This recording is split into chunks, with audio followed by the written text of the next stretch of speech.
Hello and welcome. I am, of course, Steelfer, aka Finbar. I haven't done a video in a while, about 2 weeks. I've been busy with a lot of the L5R council stuff, though they will tell you that I have been the one slacking on some of the deadlines and the reason that we haven't really pushed ahead as quickly as we wanted to. But I've just been busy in general.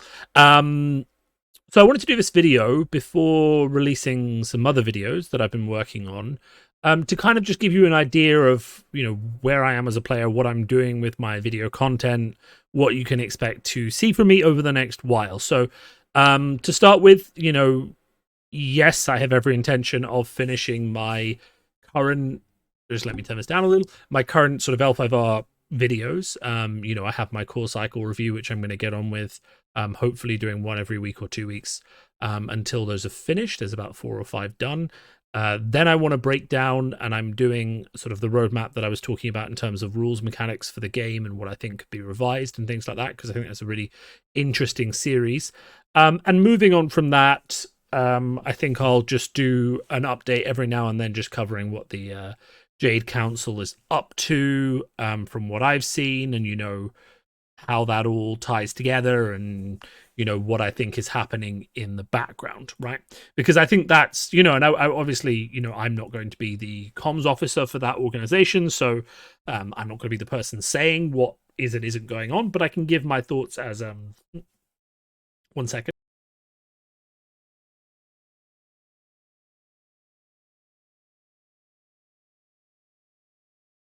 You can tell it's the spring because I have started sneezing. Hay fever is a joy. So I'm not obviously going to be the official comms officer for that organization. I didn't apply as part of the committee helping choose people. I thought it would be better if I just focused on choosing people rather than trying to take on a position myself, which is fine. And and that's all going well. But I will be covering at least what people are doing and the news and things like that, so that there is a good source and flow of news in whatever way and form it takes as L5R continues its journey in whatever form it can be. I mean, there's a huge discussion as to what L5R can look like and be legally compatible with what it needs to be to thrive and be able to succeed. So we'll see. I think that'll be an interesting topic as we move into what the J Council is doing. Just don't expect anything fast from them, and conversely, don't expect anything fast from me. I am on the L5R side of things, at least, I am working on a video discussing the Jade Edict. I will be working in the background on the LLO stuff, though. I need to update everyone because I think it's going to be moved from April. I kind of want to let the clan war happen, and I want to let the Jade Edict stuff sort of sort itself out. And once that's done, and there's a more, like, once Shadowlands has come out and we have the final player cards for the game, I want to see where the world's thing is settling, and then I want to do a big LLO event to sort of say goodbye to the game if nothing else is happening on that front, or at least a goodbye to the FFG era of the game. So I'm going to post about that soon. I know a few people will be disappointed because it's only a few weeks out now, but I really think the best idea is to postpone it. So we'll be doing that. But the main focus of this video today is really just to deal with this question of, if I'm not playing L5R as much anymore, what am I doing, and sort of what am I doing with my time and energy, and then what do I want to produce content on? Because the videos that I produce, I tend not to do like too much strategy. I tend to focus on bigger picture ideas and sort of breaking down how different games are playing, and what that means, and how I think their business models are going, and how their player engagement's going, that kind of thing. And talking sometimes about balance or card spoilers and things like that, but not always about following the meta or doing videos like every week or that kind of thing. But I have started playing, and I am dabbling in a few other games, which I will start doing content on soon. And I kind of want to invite anyone who's enjoyed listening to me to potentially come on that journey with me as I explore new games, and I'll give you the reasons that I'm enjoying them, and whether or not I think they're a good investment or a good, whether I think, and I think one of the big things we take from FFG is that maybe it's worth paying for a game that the company actually invests in, and that's kind of where I am at the moment. With the games I'm looking at, I'm trying to find games where the companies that are making them have shown genuine dedication and engagement with their player base, especially during COVID, and how those sorts of things will, obviously how that reflects on me as a player who just wants, to be able to play a game and have it be enjoyable and not, that huge problem that we've had throughout the whole FFG thing where we know they didn't really respect us. And okay, maybe I'm being a slight bit unfair there. Let's say instead that, they weren't ever given the resources to do what they needed to do to keep the game alive because it didn't make them enough money, and then because of that they never, they didn't ever really do the level of engagement that it needed to be successful, and all the things that have gone wrong with it then, only having one designer, having limited cards, that kind of thing. Like, all of those are problems that I really want to avoid again. And, I'm trying to find a game where I feel like the company that's making it is invested in spending money on it, spending money on the community, spending money for getting local game stores involved, doing aggressive OP, that kind of thing, the sort of thing that will really get me involved in a game. And, and as a personal level, I'm looking for a game that has easy entry points, that has a solid pathway for people I know, and I can invite people into the game and help them get into the game, and not, have to ask them to spend 400 or 500 quid. Because, and I promised an LCG versus TCG video, and I will do one. Probably next week, but it is a real flaw in the LCG format that just the entry is so bad. So that's kind of where I am in my thought process, and 2 games have caught my eye, both in terms of what my friends have started playing following L5R, and I'll kind of break them down on this video. In terms of broader changes, before I get into that, so I am looking into how to make these recordings available as podcasts. I've heard just as feedback over the sort of while that I've been doing these YouTube videos that people quite enjoy just listening to the conversations that I have, albeit with myself. But I do want to get more other people involved as I move through. I did a great interview with Tyler that went really well, and I think I could definitely interview other people and do a few more reviews and discussions with things. My episode with me and B was quite fun, and I enjoyed talking to him. Really, the only reason I record by myself most of the time is just that. When the mood takes me, I can sit down and record a video. I'm very good at doing one takes, so I don't, I don't rehearse my speech, but I can still be quite coherent. Like this video, I'm just sitting down to record, and I'm doing it because I have half an hour free, and I don't need to coordinate with anyone, which is kind of the thing you give up when you start working with other people. But I do appreciate that those videos are better and conversations are more fun. So I'm going to be working on those. I'm going to be working on how to turn this into a podcast, which shouldn't be too hard, and make that podcast available. I haven't got a name for it yet. So if you have any ideas of fun names for a Steel Fur podcast, or just a broader card game podcast run by a bear, or I don't know, help me on this. And as part of that, I'm going to be looking for and to update branding. I can't just keep using this L5R image, though I will, because it's beautiful. And working on a logo, I've already reached out to a friend of mine for help with things like that. But of course, if someone is listening to this and thinks, Jesus, I know exactly what Steel Fur needs for his channel, hit me up. I'm happy to take ideas and sort of work on that to make things just look a bit nicer for everyone, sort out some music and try and learn some editing skills and things like that. And things like that are a bit hit and miss with me. I've always said I wanted to do more video content, but ultimately, my priorities in life go work, actual gaming, videos, right? So, if I have a tournament I'm going to play in, then and I've got work that's on all the time, then it's harder to do a video that week. But I do want to make more, and I do want to make more of an effort to make more regular content that is sort of interesting and appealing to people. So I guess, if you've been listening to me for the past 2 years as we've done LFR content, and you have ideas for things you think you'd like to hear from me on a regular basis in terms of the gaming space, let me know.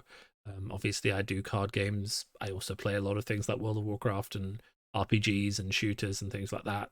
Badly, arguably. I think the highest accolade I've done is just being a Mythic Raider in WoW. I've never really, been competitive or anything like that. But, I talk about them and I'm quite fun. So that's sort of done in terms of what you can expect from this channel moving forwards. including, more streamed L5R and streamed games of other games. I guess let's talk about the broader topic of what games come next. So I want to start with one, and this is kind of an odd one for me because if you'd asked me a year ago if I would have played another CCG, I was very adamant that the answer was no. So it was not doing it. Too much money. I hate how much the decks cost. I hate how much you pay for things.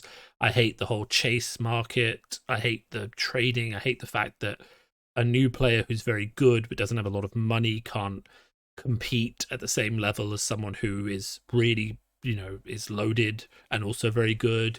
And, I hate the fact that there is a meta created by scarcity. And this is something that came up a lot when we were talking about L5R as a CCG versus L5R as an LCG. And someone actually said to me on a Facebook post, the fact that there was a broader meta defined by the fact that not everyone could get every card was a positive thing, because that meant there were more variations of decks created by necessity. And whilst I can understand that position, because necessity breeds innovation, right? Because the lack of having certain cards creates that desire to be like, well, I can't play with that card, so I'm going to try these cards out instead. And that's how you get that new deck archetype. The fact that it would be considered a positive thing that one player could get all the good cards and another player would have worse cards, and that would be how you would get your competitive meta, really just grates on me. Right, it really does. So this is a big one. The first game on my what I'm playing next list is a CCG. But that being said, if we think back to what I was talking about before, the things I'm looking for in a new game, and my position in life as someone who, doesn't have a lot of draws on my income and things like that at the moment, just based on, my living arrangements, and, I don't have mortgage, I don't have kids, that those kind of things. It doesn't necessarily, and also there is the one other thing else to consider is that the game we're talking about has only just started, has only just become popular. So I don't have to catch up or deal with what Magic deals with, which is, I need to spend this much to catch up on these sets and not on the next one. And we'll talk about specifics on how they're doing rotation in a second. But the main thing that appealed to me is that this is important. The games that the company that's making it is letting stores run online events during lockdown. They are taking the burden on themselves through their distributor network to issue prizes randomly assigned, because they know they can't necessarily stop people cheating or stacking their deck or something if they're playing on a webcam at home, but they're just giving out participation prizes, playmats, promos, and sending it on their own dime to people who play in these store events. And all of these little signals that they really care about the community continuing to enjoy their game and continuing to build. And okay, to a certain extent, cynic in me, they have to do that.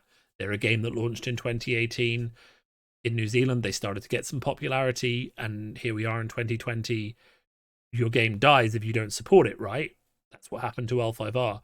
So if you want to make a collectible card game and you want it to succeed in COVID, you have to enable digital play, but you don't necessarily have to take all of the burden of shipping prizes onto yourself. Like, there's a limit to what you had to do, and if you go beyond that, then you get my attention. So that was kind of what got my attention. And the other thing is that it's a class-based fantasy game where you play a class, and each class has multiple heroes, though at the moment not every class has multiple heroes because it's still fairly new. And because of that, rotation is defined by the rotation of the hero. And this is the fascinating part. So when a hero wins 10 games at a national or higher level event, that hero will be retired and no longer be eligible for competitive play. So in that way, rather than having full set rotation, it is expected that certain heroes will rotate. And because of that, the meta will hopefully self-correct slowly over a long period of time, because each of those heroes has a certain number of specialized cards that they can play and abilities that key into certain styles of play. Whereas hopefully if they rotate, the other heroes will support different styles of play and therefore not have the same problem. Okay, so I've kind of hyped this up enough, I guess. So let's just actually sort of drop the veil and we'll reveal sort of the game I'm talking about and why it's got my attention. So this game is called Flesh and Blood. It is, of course, a TCG. We've already kind of covered that. The art style is, I think, fantastic, and this is the art for their new set, which is called Monarch and coming out on April 6th. I obviously do have some issues with it, but there are lots of positives as well. So let's just talk and let's just break down let's go into, and I'll talk about, I like card galleries, I think I like heroes, and I like the world because they have some lore. So let's go into those. So you can see the latest heroes in their last set, Crucible of War. The heroes are in classes, as I mentioned. So warriors here, ninjas here. This is kind of like brew to feral class. She's a shapeshifter, mechanologist, merchant. And you can see that their base set had 4 heroes. Their next biggest set had another 4 heroes. And really that's sort of how they do their base sets, is they seem to have 4 heroes in each of them. And that is how they sort of have divided them up and how they're sort of rolling them out. So that means, which is quite good, is that you can play draft and sealed with each of these big sets. Those sets will essentially be really good for draft because they only have 4 heroes in. It's also quite good from an acquisition perspective because you can look at these heroes and be like, well, like I did, Kano just looks fantastic. I really want to play Kano. And really, you can skip this set, right? Because actually, you only need cards from here. So you don't actually need, like, there will be some generic cards that work in every deck from here, but you could skip buying boosters for this set and maybe buy those generics as singles and then just skip it and get this set and this set, which has some other wizard cards in as well. So that's quite interesting from a buying model. And we know that the next set coming out has another 4 heroes in. And I think they're going to stop at around 16 different classes. And have multiple heroes for each of those classes. But they have said that they may continue just keeping on adding classes and things to expand the game, and that's their pathway for expanding the game. There's an image floating around somewhere that has 16 different, we'll say, generic fantasy archetypes they've considered exploring so far. Everyone is expecting that we're going to get Necromancer and Cleric in the new set because it's light and dark themed. My bets are personally on Necromancer, Cleric, Bard, and what was the 4th one I said? Assassin. I think those would be really good light and dark themes. But we've already got, Ninja, Warrior, Wizard, things like that.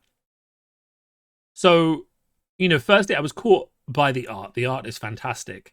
They have all these different realms on this world called Wraith that all feel like really thematic but also broad fantasy, so that you can really sort of find the one that suits you and sort of really get into it. There's decent lore and things like that in terms of like where all these people are coming from. So it's kind of like a very nice patchwork fantasy realm, which just caught my eye. And then the hero abilities and the card design caught my eye, really, to be honest. The closest analogy to people who followed LCGs, I would say, about the heroes is that they kind of look and feel to me like IDs in Netrunner. So you have these broad class cards, which can be played with any class. So these are the wizard cards. Let's not go into wizard, because wizard plays very differently to other characters. Let's go to warrior. Warrior is a good default hero. Or actually, no, let's go into ninja, because, I expect a lot of L5R people are going to watch this, and you're going to love this. So this is Lord of Wind. This is actually a card. On the foiling, the swords and the lightning are foiled. It looks it looks amazing. Okay, so you can see this ID. Okay, and I want to do ninja as well, because there is another ninja hero. So I want to do a bit of a comparison. In fact, there's 3 ninja heroes, so I can kind of show you what I mean in terms of deck building if I open up these 3. So Benji, Ira, and Katsu. So Ira, her ability just says your second attack each turn gains +1 damage, right?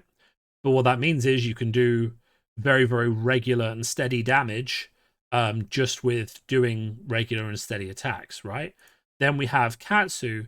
Now, Katsu says when you hit someone with an attack, you get to go through your deck and find another card with combo. Now, combo cards, as you'll see and probably guess, all work after a certain one is played. So you might have Hurricane Punch, which works after you play Rising Knee Technique, right? This is kind of what combo in Dragon should have looked like.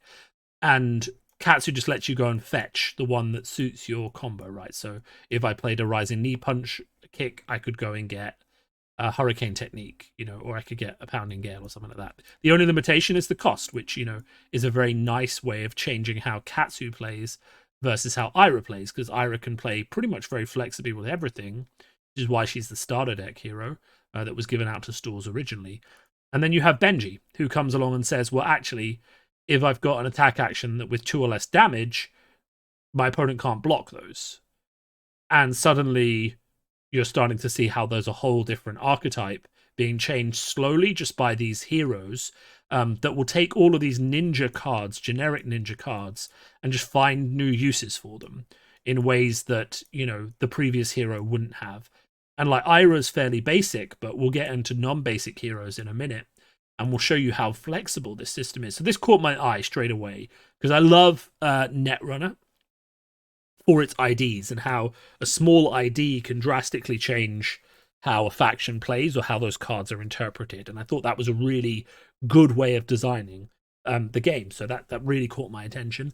And from there, I just really enjoyed the design space that some of the heroes are in. Like, I really enjoy the idea of combo actions for ninjas. And then warriors just get more like battle tactics. These guys are all about these big hits that crush their opponents with a massive hammer. Like, there's loads of stuff going on. And then you get, so that's base set, right? When you get up to this set, you've got a whole other realm of complicated interactions and mechanics, right? Because they added in a new type of damage called Arcane. They added in the ability to opt for the top card of your deck. This is the hero I'm currently playing and I've just become addicted to. And he adds this whole element of instant speed, so I can do stuff on my opponent's turn. And just like a different type of damage and combos and spell combos and boosting damage of other cards. So if I play this card, for example, I can make my next spell do +2 damage. And then if I play this card, it lets me search my deck for a card and put it on the top. And then his ability says, if I spend 3 resources, I can banish the top card of my deck and play it as if it was an instant. So on my opponent's turn, if they're in the middle of doing something, I can just say, hey, actually, wait a second. I'm going to use my ability. And suddenly I'm dealing 5 damage, right? So that's, the hero design really caught me from the start. And the fact that, whilst it is a CCG, there is very much the feeling to me that unlike, say, Magic, where I might need massive amounts of boosters from all 3 sets that are currently in Standard, and those sets will rotate in 3 months. With this one, I very much felt like if you decided and you looked and you were like, no, Kano is the hero for me, you only need to buy Arcane Rising and Crucible, right? The 2 sets with cards for Kano. You can buy singles from Crucible. Arcane Rising is the main one to get. And you have a very specific lens on what you're trying to get from other sets. You also know, based on their way they're rotating, that, okay, if Kano wins 10 tournaments at that level, he will be banned. But all of these wizard cards you've picked up, right? I've already shown you 3 ninja heroes. That's because ninja was the starter hero that was given out for free. There's 2 warriors already. There's 2 mechanologists. There'll be more wizards.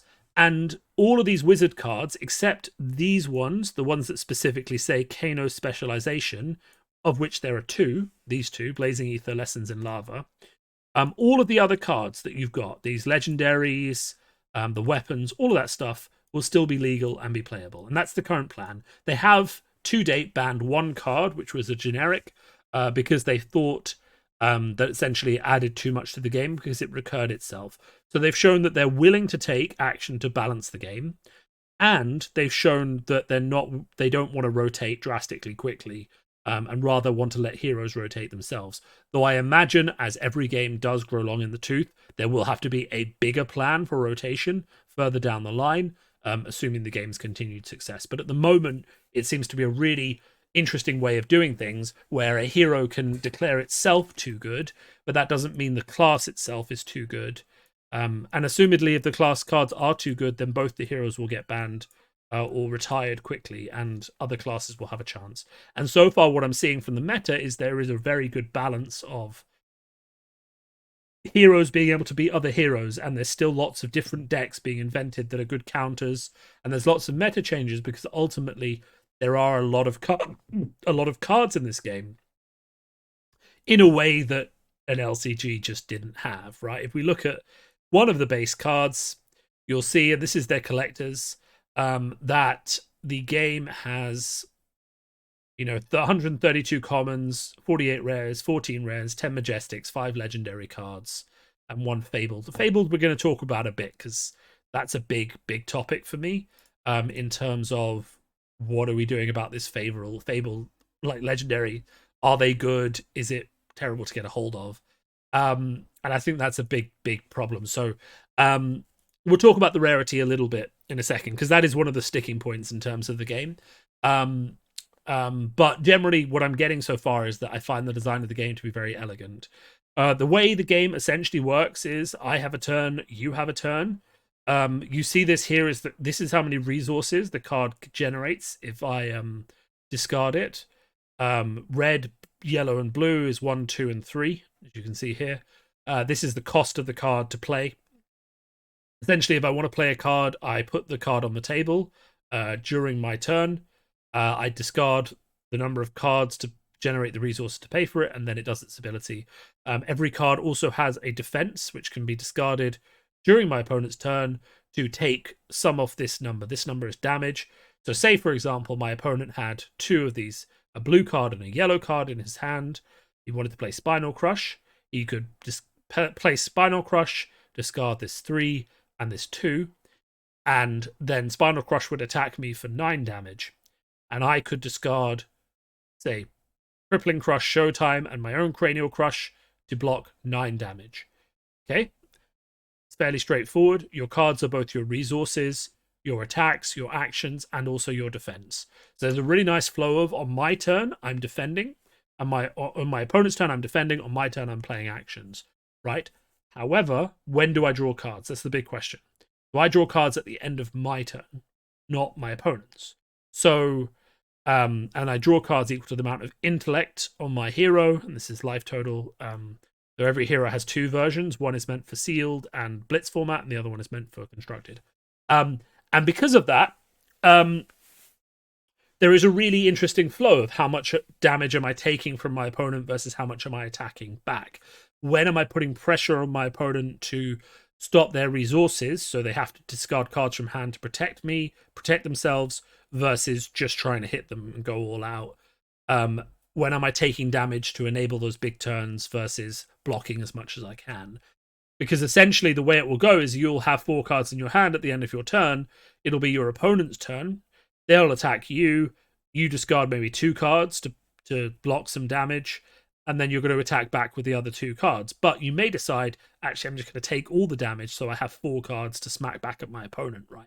And that's a really interesting flow and decision space that I feel is like really sort of, you know, creating quite an interesting play area for using life as a resource, managing your hand, picking the optimal play. There's a lot of depth in terms of optimal play, and a lot of depth in terms of what the abilities actually are on characters, because there are a few like very good keywords that change how things play.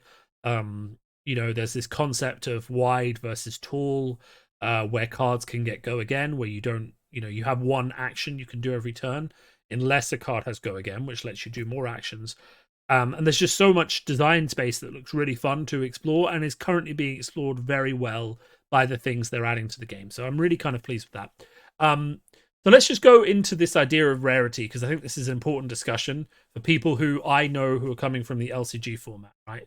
So if you buy a box at the moment, you will pretty much get all of the commons and a decent chunk of the rares you need to play a specific class. You will get a decent amount of super rares, of which each class has, I think, 3 or 4, and there's a few generic ones. You will get roughly 2 majestic cards, and you will likely get a legendary once every 4 boxes, right? That means the legendaries are hard to get a hold of. The majestics are somewhat hard to get a hold of. The super rares are reasonably easy to get a hold of. The rares are 20p each. and the commons are just given away. Like, to build a starter deck before you get into the game with just rares and supers, I will sell you one for like £5. Like it's like I will sell you a full like 60 card deck or something for a fiver, right? We're not talking about expensive as an entry point. That's one of my key criteria sorted. How do I get into this game? What is my entry point? Okay. And I think this is just important to note is what is my entry point? You can sealed, you can draft. So my entry point is a draft cost, which is what, £12. My entry cost is sealed, which is 30 quid. Or my entry cost is a starter deck full of rares and commons from a store or my friend for a fiver, right? And if you want to add then to that and you want to pick up some supers to add in, we're talking about £3 to £4, right? The Majestics start going up for £10, right? But even then, in the smaller format, Blitz, which is what all the new players are playing and all the online tournaments are in at the moment, it's only 2 of a card per deck. It's not 4. So you only need 2 of each of those Majestics. Even the constructed format, the full-on constructed format, is only 3. And Majestics from the first sets are dropping in price massively because people keep opening them hunting for legendaries. So, this Crippling Crush, if you want to play Guardian, probably only worth like £4 now. So suddenly the cost of building one of these decks is dropping down to like 30 quid even to get the Majestics, right? Now, some classes like Ninja, because it's very popular, these are more expensive. But my point is that getting that base of I have a decent deck with a good base of rares that feels good to play is not like out of reach for everyone. Most people can build that with a box and a few singles or trading with their mates, right? That's not hard. If every box you open 2 Majestics, trading for what you get is very good. The thing we need to talk about, right, is legendaries and fabled, right? So the game has equipment. So when you play your hero on the table at the start of the game, you also put down a number of weapons, one-handed weapons, two-handed weapons, take your pick, and you put down 4 equipment slots for the head slot, chest slot, arm slot, and foot slot. So we've got a head here. The Guardian have a chest.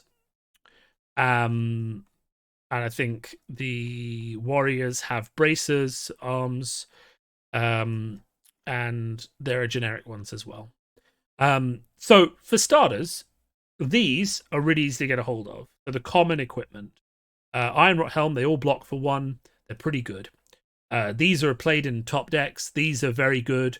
You can build a good deck with these common generic equipments, and as long as you've built yourself a good solid basis of supers and Majestics from your class, you will have a reasonably good deck that will be able to at least play at a competitive level, right? And these are not expensive. They're pennies.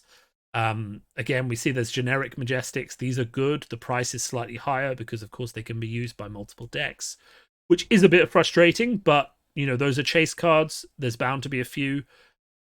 Do you need them? They make some decks better, but equally your class cards, just like in, say, Old L5R, not everyone wants them, which means there's a healthy trade of people who don't want your warrior cards but do want your brute cards. And if you want to play warrior because Glint the Quicksilver and Steelblade Supremacy look gorgeous, and as many people have said, Dorinthia is just my girl, and I kind of get that sensation, I guess, because she's like iconic, blonde-haired, blue-eyed hero person with glowing sword of sunlight, etc. The art's gorgeous as well, and she's really strong. There's people who just want the warrior stuff and don't want the brute stuff. So you decide you like Rhinar, then there's a very healthy market for trading, unlike in Magic, where, say, the red is the best, or everyone wants the red and very few people want the blue because the blue is bad. Even if warrior isn't as good, people do acclimatize to these classes and very much will trade for them, even if it's not maybe the card that they necessarily want, right? But so here's the caveat. There is legendary equipment, right? And there is legendary equipment for most slots, for most classes.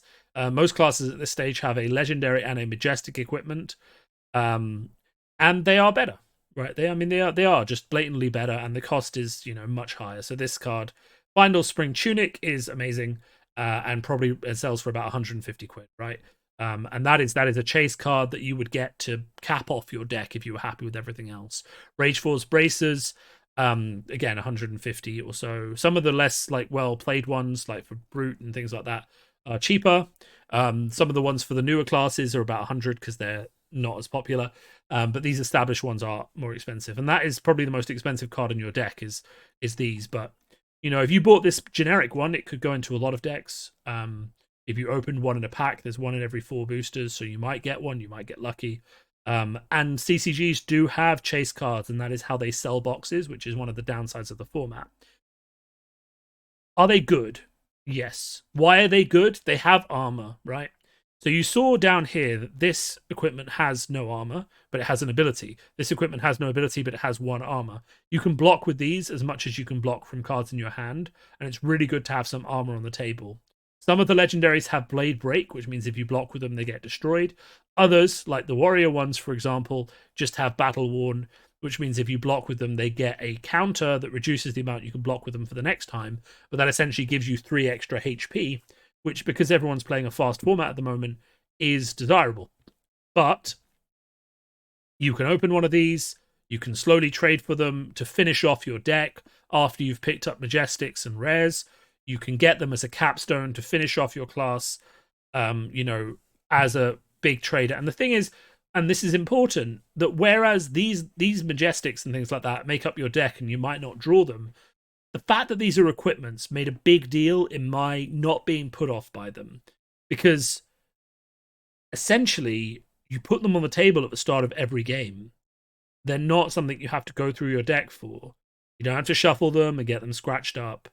You very much can get, these equipment cards and feel their impact in every single game once you've got them. And that's why, yes, they're legendaries, and yes, they're expensive and they're hard to get. But when you get them, you really do feel like it. Like, they really do feel like they're, like, epic, because they're literally with you every game from that point, unless you're playing against some heroes who mean you have to change your equipment. But, if you're playing Dorinthia against most heroes, this Brave Force Bracers, this legendary equipment, is with you every single game, just right next to you. And that kind of really helps with that fantasy element of, it's not just my hero, it's my hero with their awesome weapon and this legendary equipment that I've traded really hard to get, and isn't just like common. It's really difficult to get, and it makes my character special. That does feel really good. And I think that's important. I think it is important. So, obviously having chase rares is important to keep people buying boxes and trying to get cards out. But the fact that it's in play from the start and really gives you a justification for having it is very important to me as someone who wants to feel like I'm getting value from my cards. I don't want to have to pay £100 for 4 of a super what's it called now? A mythic rare, a super rare from Magic, and then maybe not draw them when I need them. If the most expensive card in Flesh and Blood is one that's with me on the table from the start of every game, that's actually something. I think that's a huge difference in terms of how it feels to have to collect that card and have to pay for it. And also, as I said, even if Rhinar, for example, the Brute hero, got banned or rotated, the Brute equipment works with every Brute that gets published after that. So I could theoretically invest in one of these, and as long as the game exists and there are more Brute heroes being published, I can play this equipment as long as something better doesn't come along. And that's huge. That genuinely is huge. So that's important. However, there was one class of rarity we haven't spoken about yet, and that is Fables. So when I initially heard about Fables, which are one in every, I think, 180 or so packs more, they're really, really rare. When I first heard about those, I was really, really put off, because the idea of a card that was so expensive, the ones from the first set sell for about 300 quid because they're not really that good, which we'll get to in a second. The one from the second set is played by one deck, and is worth about 450 quid. The one from the third set, there's been some problems with the third set being printed, so currently you can't get one because they cost like... We'll talk about the secondary market pricing in a second, but safe to say they're quite expensive. And we'll talk about distribution models in a second before I move on to the next game, because I'll do more on Flesh and Blood later on. But I do want to talk about the other game as well before I go into like an hour-long discussion. So here you can see the legendary card from the first set, Welcome to Wraith. For those who are listening in through my podcast, I guess, when I've got this set up, this will be, I think, the first episode for my new podcast. Just so people have some idea of where we're coming from. So firstly, they are one per deck only. And secondly, of the ones we've seen so far, they aren't attacks, they're not actions, they're resource cards. Okay, so this is kind of important. So they pitch for 3, they can't be played except to pay resource costs, and they give you a tiny bonus when they're discarded to pay for something, which normally cards don't. So the one from the first set says 1 per deck. When you pitch it, if you have less health than your opponent, you gain 1 life. It's only 1 life, right? It's not huge. The one from the second set says when you pitch it, you get to opt to. So look at the top 2 cards of your deck, decide if you want to put them on the bottom. Very good for Wizard because they do a lot of stuff with the top of their deck. Not really good for anyone else. The one from the third set is class specific. It only works for Runeblade, and it gives them 1 token. Token's good. It deals 1 damage. But what I'm trying to get at here is the legendaries are good, but really, in my mind, the difference between a deck with a legendary in and a deck without one in terms of power level is like, 50 to 51% power, right? It's not huge. And that's important from coming from another perspective. The fact that these cards are there, but in my mind, these are collector's cards, right? These are cards that people who really want a full set of everything in the set are going to chase down, open boxes to try and get. They're not for everyone to need to build a deck. They're limited in how many you can include. They're really not that strong. And, you can happily spend your money on just building a deck and getting Majestics and things like that and not worry about Fableds. And hopefully it stays that way. Hopefully, and I think they will, because, looking at the way they've designed Fableds, they realized that having a card that costs that much be that strong would be a mistake. So hopefully, from what we've seen, that will continue, and they will continue to be collector's items and, maybe occasionally good in a specific hero, but not groundbreaking because they just don't give that much in terms of reward. So that's important, because when I heard Fabled and I was like, what the fuck? What is a Fabled? I was put off, but then I looked at it and I was like, wait a minute, this card just isn't really that good, so I don't have to worry about it. Right now I have a Fabled because it works for Wizard and I wanted to have it because I'm a bit mad for this game at the moment. But you don't need it. Like, the Wizard decks that are winning tournaments aren't playing that card. It is just a card that people could play. So I've kind of given you a brief overview of the game and why I like it. The only other thing I want to mention is distribution model. I think the plan is 2 big sets that can be drafted and played sealed with 4 new classes or heroes for existing classes a year, plus an expansion set that just isn't meant for draft but just has extra cards. But really, it's a bit up in the air because this game was expected to be successful. They've been planning it for a long time, but they weren't planning for how successful it should have been. And one of the things that is causing a bit of friction for anyone who's looking at this thinking maybe I'll get into the game is that the third set here, Crucible of War, hasn't received its unlimited edition. So the way this game is printed is every set receives a first edition, which has a special type of foil for collectors in called cold foiling, which is really silver and really pretty. And those are people are getting those graded. People are trying to sell those for thousands of pounds. They're really exciting. And then it has an unlimited version, which is basically really readily available. It's what you're going to buy in the stores. Everything is rainbow foiled, much, much cheaper. So if you're trying to get into this game and you're not going hard, just don't worry about first edition. It's not something you're going to buy. The print runs aren't that huge. People are scalping them to try and sell them for the next set.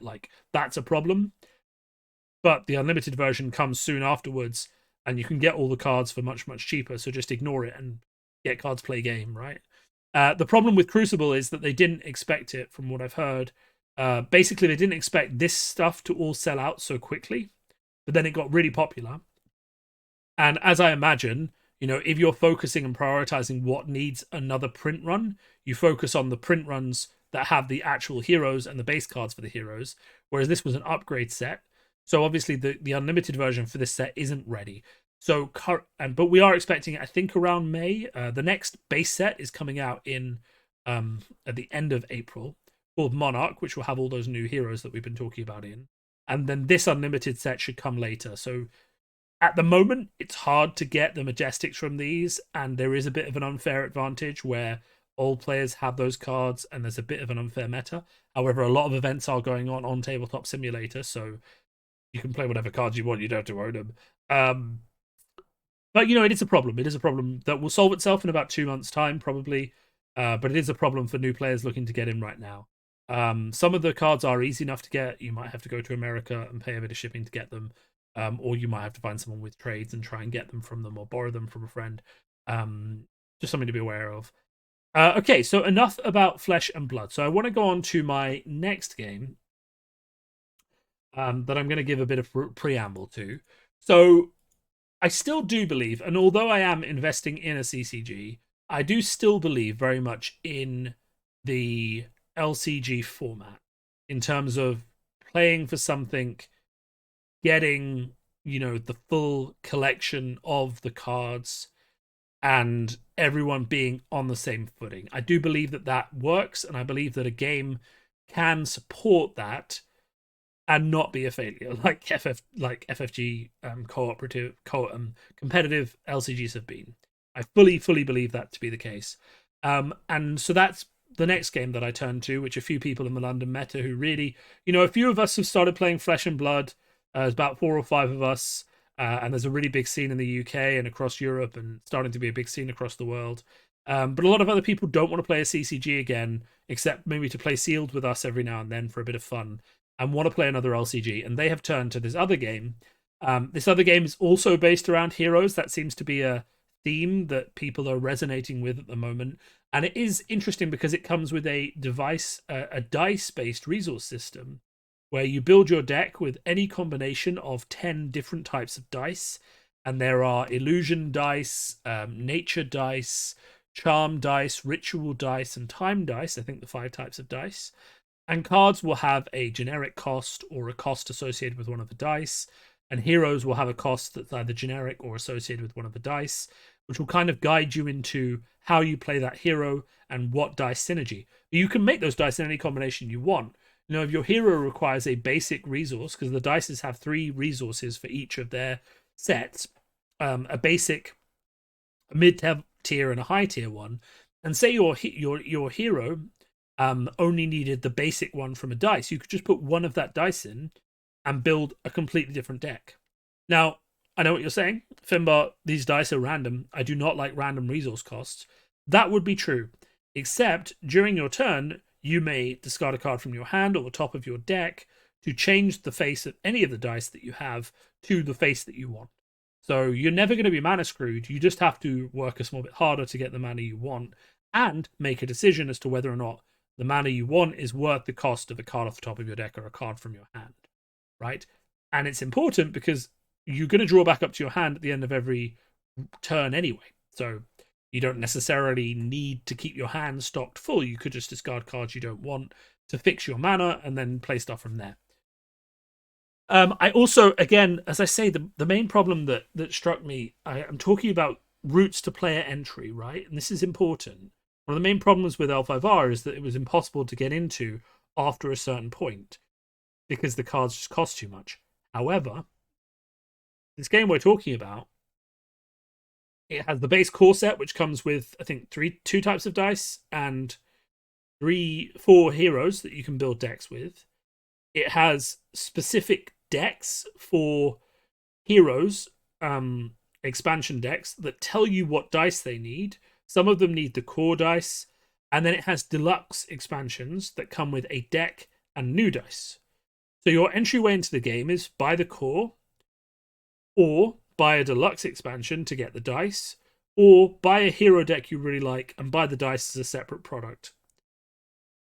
3 or 4 ways to get into the game vary from, I think, £40 for the core, £20 for a deluxe, or 10 plus 5 for a deck and the dice to play the deck, right?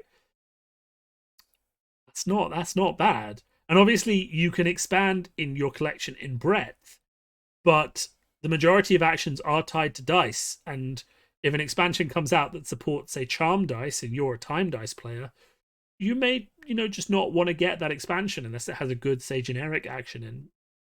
And that's an option for you. So, I mean, we've seen that model be successful in Marvel TCG and Marvel Champions, where having these individual decks that people can just buy and play with is hugely impactful in terms of getting someone in. Because what do I say to someone who wants to start to play the game? You can buy the core set. It's a really good start. Or, hey, do you just like the look of one of these deluxe decks? Do you want to just buy one of those, right? Do you want to buy the Justice deck? Or do you want to buy the Time deck? Or do you want to buy the what's it? It's got musical notes. I think it's the. Maybe it's Charm. I think it's the Charm or the Illusion dice. I can't remember. And that's their entry model, right? So the people I know who've taken this up have said, well, no, but I'm not going to buy everything.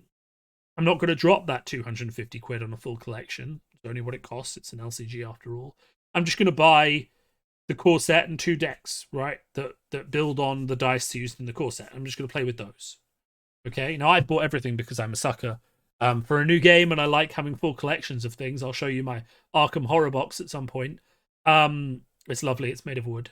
I could do videos on Arkham Horror if people want. Like, I mean, I have lots of Arkham Horror cards, and I have not played a lot of Arkham Horror cycles yet. So you could get my first reaction solo plays to Arkham Horror, which you will not like. It will involve a lot of tears, and why doesn't my deck work? And what is this evil thing that is being done to me? Anyway, I digress. So the game we're talking about now is called Ashes Rise of the Phoenixborn. A few of you will have heard. Ashes Rise of the Phoenixborn itself was released a few years ago as a game. It was reasonably popular, but not super popular. It didn't not end up in the end having the player base to support it. And it had some rules problems that people weren't happy with, and some unfavorable card interactions.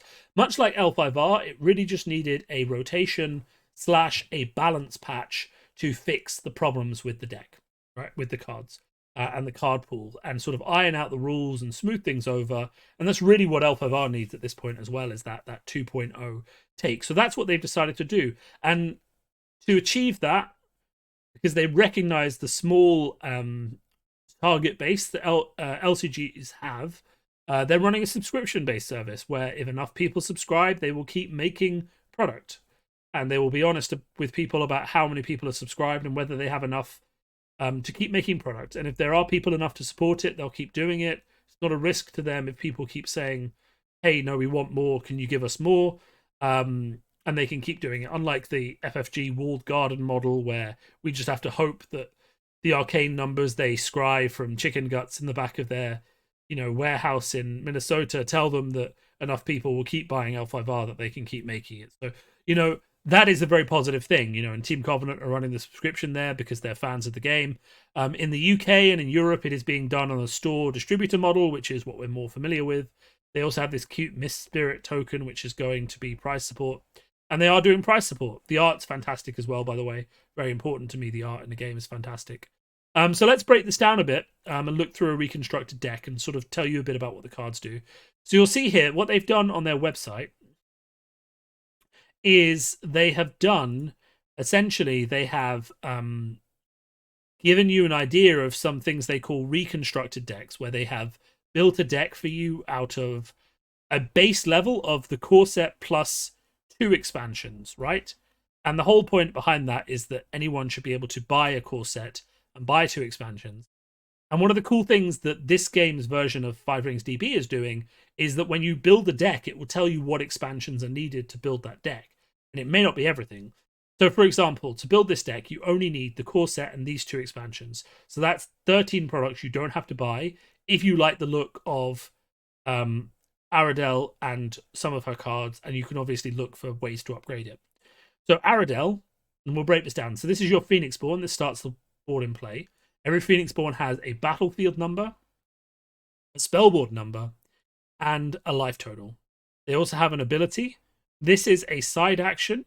This means exhaust, and this is the resource cost, which is on a dice. So every turn, it goes back and forth. One player starts. You may do a main action and a side action. Your opponent can then do a main action and a side action, back and forth. attacking is a main action, activating a spell. It'll tell you if it has, let me see if I can find it. It has a different symbol that's kind of like a star. Yeah, like here, which is a main action versus a smaller star, which is a side action. And essentially that's just how it goes until you reduce your opponent to 0 HP. When the deck runs out, every time they would draw a card, but they can't, they take 1 damage. So fatigue is a real thing in this game, much like it is in games like Hearthstone. You'll see the dice symbols here. This is the cost of the dice just on the right-hand side. For my podcast listeners, I'm just talking about a symbol on the card that says 1 and then has a symbol for a specific dice. This is for nature. This is for charm, I think. So one is a leaf and the other is a mask. And then you just have ways to deal damage. You have reaction spells, but you can only play 1 reaction spell per window, so per your opponent's turn. You have ready spells. The battlefield is just the number of creatures you can have in play, which is 8. The spell board is the number of active spells you can have in play. Spells will either be discarded or go to the board. They'll tell you. So here you can see Shifting Mist is a ready spell, so it goes to your spell board, and it gives you the ability to change 2 dice in your active pool to the side of your choice, once per turn. Whereas something like Ice Trap is a reaction spell, which you can play, reduce kills a creature after it comes to play if it's got 2 or less health. So one of the things that's quite interesting, actually, is that there aren't really that many actual creatures in this game, and there are a lot of summon conjuration spells. And what this is, and this means, is that you have a spell book that summons a conjuration. The conjuration will be a creature, and there will be a certain number of that conjuration allowed in your conjuration deck, which sits off to the side. And when you use the spell, you can add one of those onto your battlefield, right? Now that's interesting because there's a lot of scope for, and I really want to, alt arts and customization, because that conjuration deck is not shuffled in, and I'm already planning a way I can just do a bear skin on all of the conjurations in whatever deck I'm playing. Because obviously there are actual bear conjurations, but there's no reason that Summon Mist Spirit can't be Summon Mist Bear Spirit, and I just have an alt art for that. Because it's not getting shuffled into the deck, as long as my opponent can see what it is, that's fine. So I'm really looking forward to messing around with that. The other concept that really attracted me to this game, and I find really just interesting, is this concept of first 5. So in Ashes Reborn, you get to choose your opening hand, right? There's no randomness to it. You get to pick your opening hand.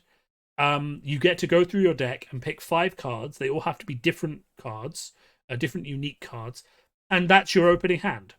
And you can choose to vary that based on who you're playing against. So whilst you're sitting there thinking, okay, well, I'm now against this champion, you might want to change your first 5, but it also means that you can guarantee that you're going to get your staple cards, like your key summon creatures, your key enablement spells, in your opening hand, and you can play from your position of strength. So there's no variability in your hand. There's variability in the dice, but you can fix that. So it's a game without a lot of random, which to me is a worry, which we'll have to see how it develops over time in terms of strategy, but also a strength in terms of strategy, because you can change and change what's applicable as you go through the deck, right? And you can respond to meta calls a lot more strongly because you can choose where you start in a game. So I'm very interested in that, and I'm very interested to see how that resolves. So that's my sort of second game. I'm not going to go into it as much as Flesh and Blood because I think you're all familiar with the LCG model. I don't have to defend that. In terms of how the game plays, you're all familiar with the back and forth. I do my thing, like from Magic and games like that. I do my thing, I attack you, you do your thing, you attack me. Some creatures can guard. I can attack creatures specifically, and their hero can guard. Everyone has specific abilities that are too many to break down.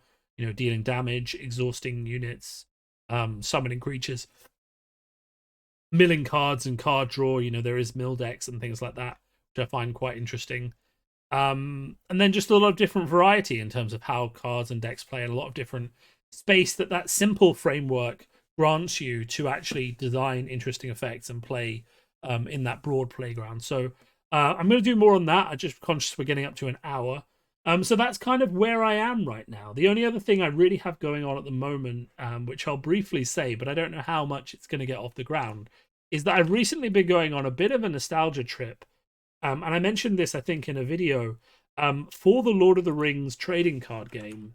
And I've bought 2 boxes of the original Fellowship of the Ring expansion, which I think is really good. Um, and I'm just building some Fellowship sealed decks that I think is really fun. But also, I've stumbled across a project that one of the fans has been doing and working on for a while to make his own fan. Let me show you. So, to make his own fan core set with, I think, about 450 cards. And you'll see it uses images from the Elphaba movies, which the Lord of the Rings movies, which I love. All of the races and themes are in there. So these are all the dwarf cards, Erebor warriors, Gimli. Dwarves are all about: are you underground? Do you get strength from being underground? Are we at a mountain? Do you get strength from a mountain? And I really love how this game sort of captures the notion of um, moving through the story, in terms of you move from site to site, you fight off shadow, both players play good and bad at the same time, and obviously it has all these iconic characters in that work together in very interesting ways. So I'm going to get into that a bit, just because, I mean, Lord of the Rings is one of those ones that, it never really leaves you, does it? It's just one of those, just such good, fantasy staple in terms of a universe. And the movies have been gone for how long? But Netflix are working, or is it Amazon are working on a new one? Amazon are working on a new Lord of the Rings MMO. Lord knows what that's going to look like.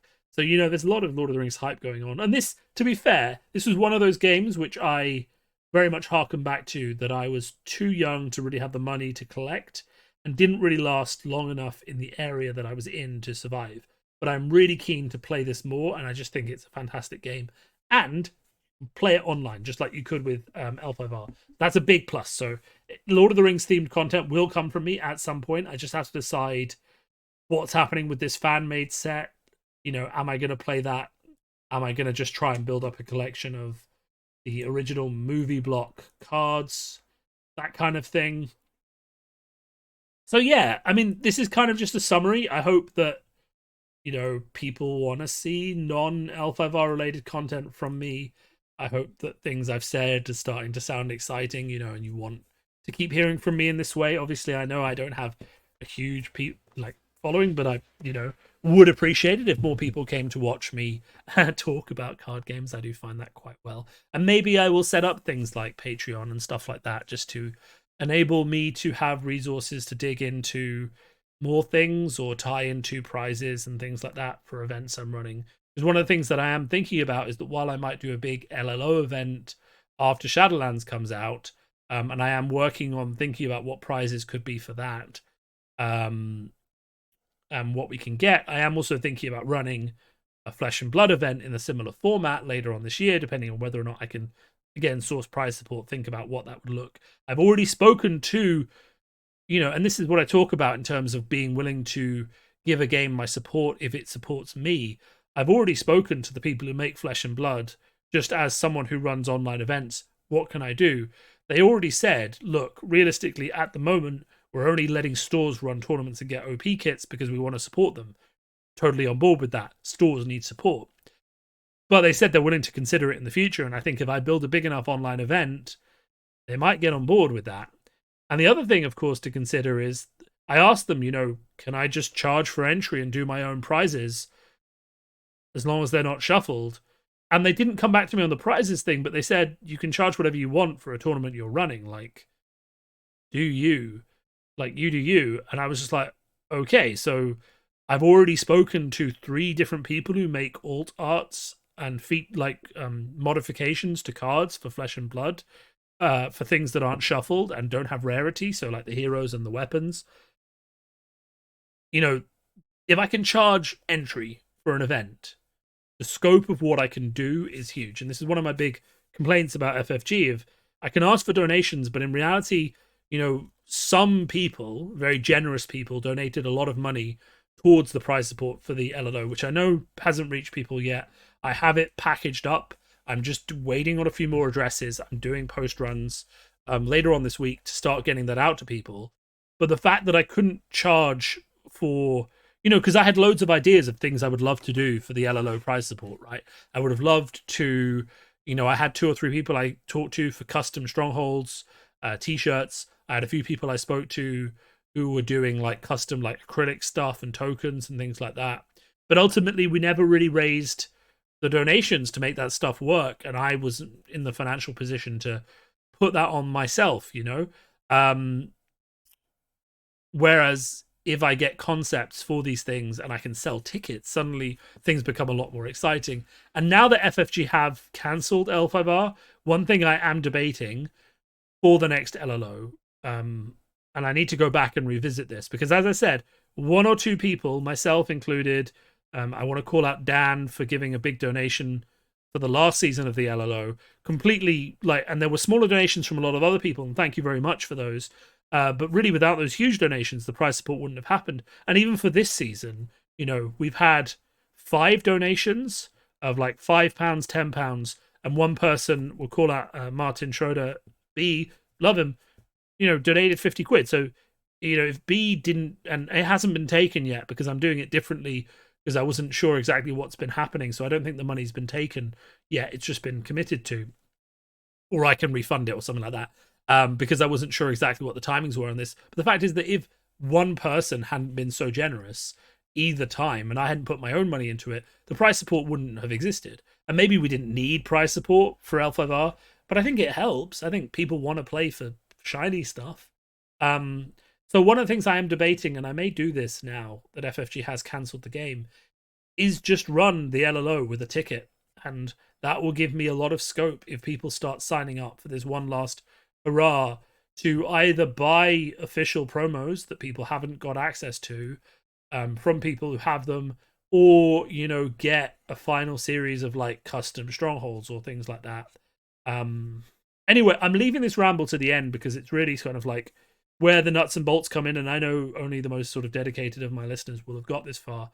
And this is kind of where I want your feedback. Like, if I was to run the LLO at say £5 a ticket in August after we've had Shadowlands, and I started selling tickets and just saw how much money I got and started doing actual, like, you know, maybe like acrylic strongholds or something to really just say goodbye to the game, you know, would you buy a ticket? Would you think? Do you think a lot of people would want to get involved? Could that be something we do? Because we could do a lot more, I think, for that. And then maybe, you know, the LLO continues if the Jade Council takes off, or the LLO just becomes a Jade Council event, and continues once a year as a big online thing. I mean, there's no reason, and I say this, you know, not from my own ego, there is zero reason why there could not be an online Worlds event next year if we can't run one in person, hosted by the Jade Council, run to the LLO format through Jigoku, where we have prizes and we have an entry fee and we have some really cool stuff shipped out to people after the event. And, you know, there's no reason that can't happen. The power is in our hands now. So let me know your thoughts on that. I mean, I think it's something I don't want to explore. I don't want to obviously put people off playing in the LLO, and maybe I'll make the ticket payments optional, but it's a $5. Why not just charge for a ticket? So let me know your thoughts on that. Let me know your thoughts on my broad plans of doing more content and how I can make it more appealing to more people, and what you want to hear from me if I'm talking about other games beyond L5R. And any suggestions you have for design or aesthetics. I mean, I've got a friend who's going to do some borders and some graphics and things for me, and I will insist that I pay him because he's talking about not letting me pay him, which I'm not fond of. People who do work should get paid for work. And, you know, hopefully things will start to look a bit better on this channel, and in turn I will start to do content a bit more regularly for people. Maybe set up a Patreon to encourage myself to actually deliver more content regularly, because I'll have a bit of an incentive to.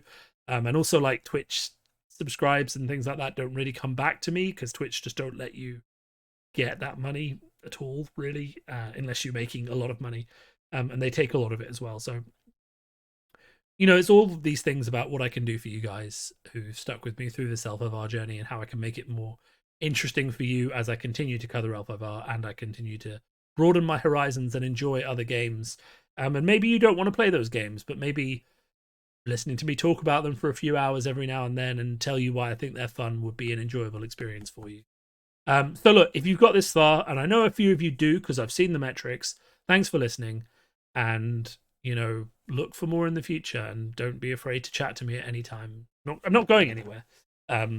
If anything, you're going to see more of me because I've got a lot more to do that I have a lot more plans I want to do as well.